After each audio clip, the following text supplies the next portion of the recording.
Hello again, and welcome to Tuesday, June 13th, 2017. Another edition of the box truck to RV conversion project 1.0. Today's kind of a special day, and I'm kind of excited to show you a few things. For one thing, today is my wedding anniversary. We've made it 38 years, and so tomorrow we're going to celebrate a little bit by taking the RV out for its first venture, first overnighter. We're going to a place called Yellowstone Lake State Park here in Wisconsin, and so I spent the last weekend kind of decking things out, getting ready to hit the road. So hey, check it out.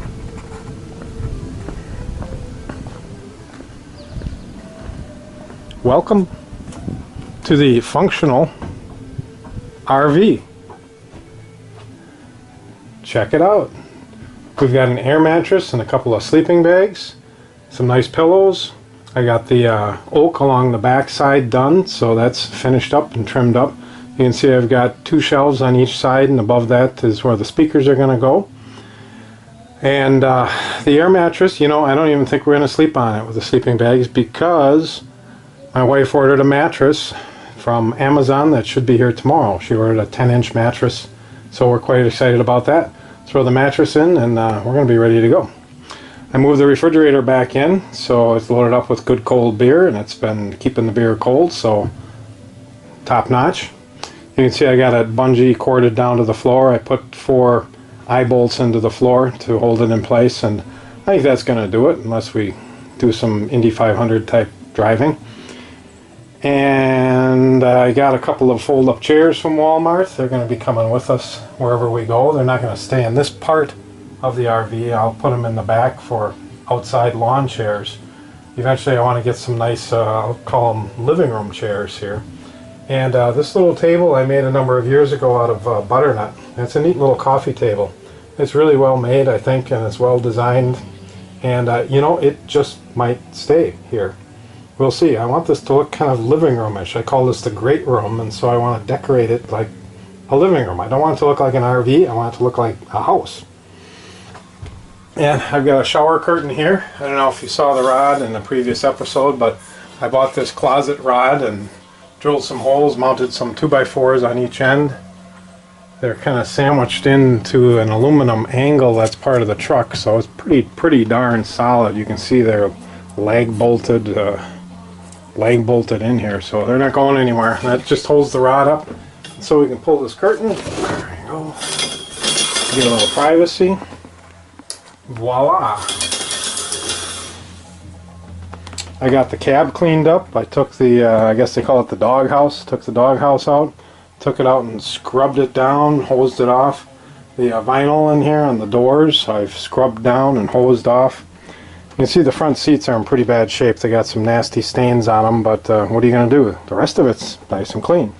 The back of these seats also have some damage, and so what I'm thinking is maybe get some seat covers at some point. Maybe. We'll see how it goes. And we've got some luxurious carpeting on the floor, some more nicely matching luxurious carpeting. And check this out, we've got a kitchen countertop. This is a mock-up of more or less the size that I want to actually make it. I might actually bring it out 1 inch here, and I'm definitely going to widen it out on both ends. I want this end to literally hang out over the foot of the bed, because why not? Get a little more countertop space here. You can see I took my end cap here, which is a vent. It's the hot air vent from the furnace. And I took a piece of cedar, leftover cedar that I ripped down a little bit and ran through the planer. It's beautiful. This used to be a deck that we had, a cedar deck, and the deck, I don't want to say it was rotten, but a good part of it was rotten, but there was still a lot of good lumber in it. So I've salvaged the lumber, and like I said, ran it through the planer, and I just put a couple of nails in it, and it's there. I don't want to say to stay, because that's my heat vent. But I don't know if I'm going to do something removable, so when the furnace is on, this is gone, or if I'm going to put some holes in here for the air to get through. Or I was thinking maybe I just put a slit in the front here and let the hot air come out this way. We'll see. And down on this end as well, that little box I made is bolted in place, and again I've got a cedar cap on it, and that's not permanent either because this has to come up a little. It's not sized for a 10-inch mattress, it's sized more for the 8-inch mattress. So I gotta raise it up and it'll do a little work, but for right now it makes just a really nice little temporary headboard. I threw a piece of scrap carpet down here just underneath the mattress. I think that's gonna stay. And you can see I can get at things down here. I already showed you my battery monitor. It's working great. We're up to 100% here, so we are ready to hit the road. 100% power. Okay. Got a little trash basket, bag, trash. We got a portable beer cooler in case we need to take beer from here to the outside. And a box of towels, some paper towels, some hats.